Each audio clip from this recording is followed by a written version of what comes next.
Good morning. My name is Rachel Haynes, and the topic for my senior exit project is the objectification of women in the media. My mother always told me that women should be able to walk down the street naked without being molested or ridiculed.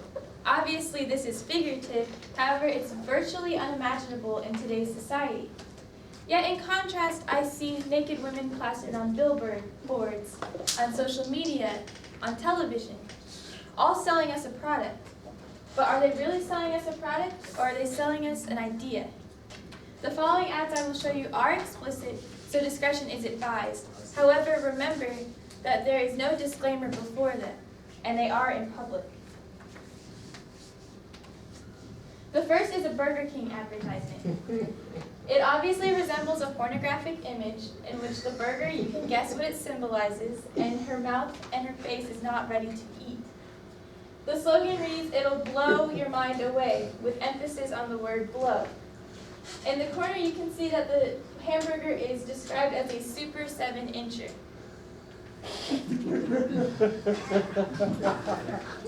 American Apparel is infamous for its scandalous ads.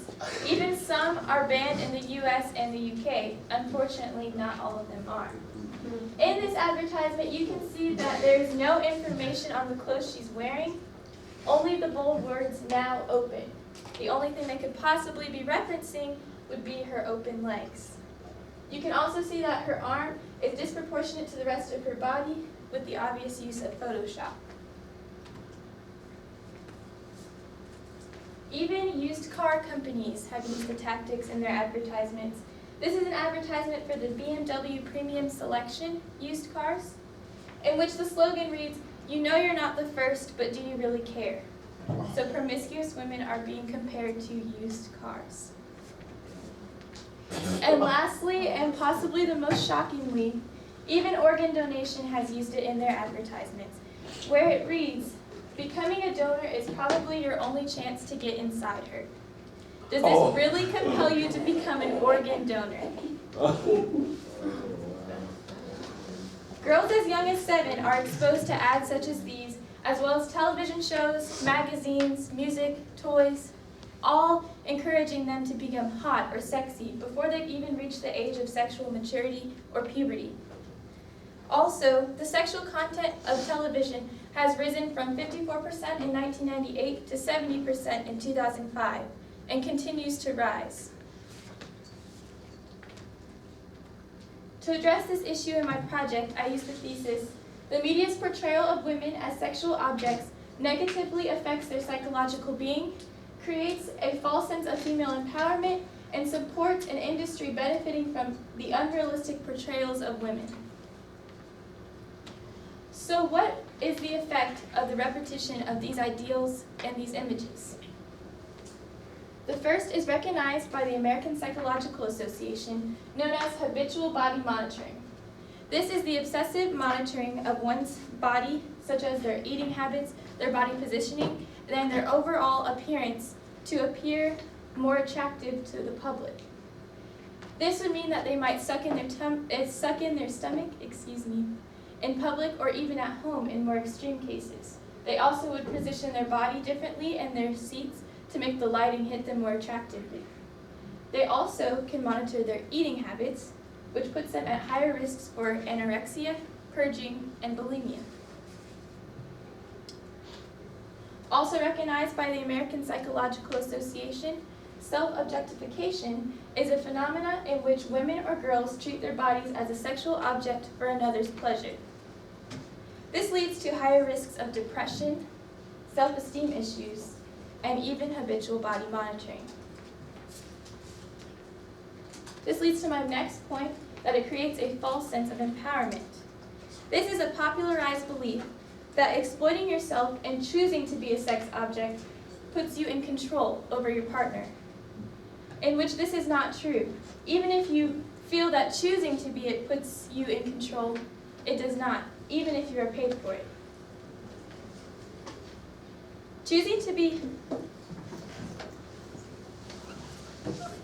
Sexting is also a popularized practice amongst teenagers. In a poll done by the Associated Press and MTV in 2009, 1/4 of teens ages 14 through 17 admitted to receiving or sending naked photos. Without the need to exploit the male gaze in the public, the need for sexting would be obsolete. A prime example of someone who exploits the male gaze for power and fame would be none other than Kim Kardashian West. She is known for her sex tape, her nude photos on social media, as well as her nude photo shoots that are posted in magazines. Again, public places without disclaimers. This fuels multiple industries at the expense of women. Photoshop and cosmetic surgery sell unrealistic proportions that sell us the perfect body. In addition, retail and cosmetic industries use age compression to broaden their demographics. Age compression is the adoption of habits and patterns traditionally reserved for older youths by younger children. A few examples will follow. This is an obvious example of Photoshop. As you can see, the roundness of her belly is minimized, as well as the folds on the side. Her thighs and her arms are also minimized. You can find in Abercrombie and Fitch stores in the children's section a padded swimsuit for toddlers. Due to protest, this was taken out of stores, but still due to demand, remains online. Also, we all remember lip smackers. I even wore it as a 6-year-old. But why does a 6-year-old really need to wear lip gloss? Maybe it's to look like her mother or her sister or a pretty girl on television. However, why are they really wearing lip gloss? It's ultimately to look attractive. So your 6-year-old is wearing lip gloss to look sexy. I did many services for my product, and the first of which is I collected donations for the Florence Crittenton House, which is a facility that houses young pregnant women who need to finish high school or college. I collected toiletries through my church. You may recognize a few of these faces, as I provided a photo shoot for 5 women with no cost, in which I used these pictures to create empowering posters, and then I hung them around the school. These posters also promoted my website, known as wearesomeone.weebly.com, which I will show you now.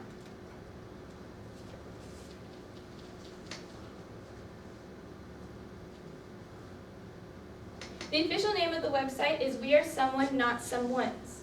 This is in reference to popular rape culture practices, in which when we talk about why you shouldn't rape, we say you shouldn't rape because that is someone's mom, or you shouldn't rape because that is someone's sister or daughter. However, we should really be teaching that you shouldn't rape because that is someone. It is a crime against the woman, not her owner. On my website, I also share empowering art, as well as my own photos. And I also share empowering articles and videos, as well as current events in the women's movement.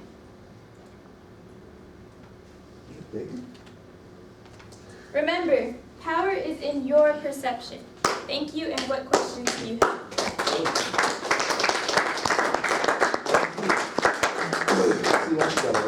I gave you a 200 though.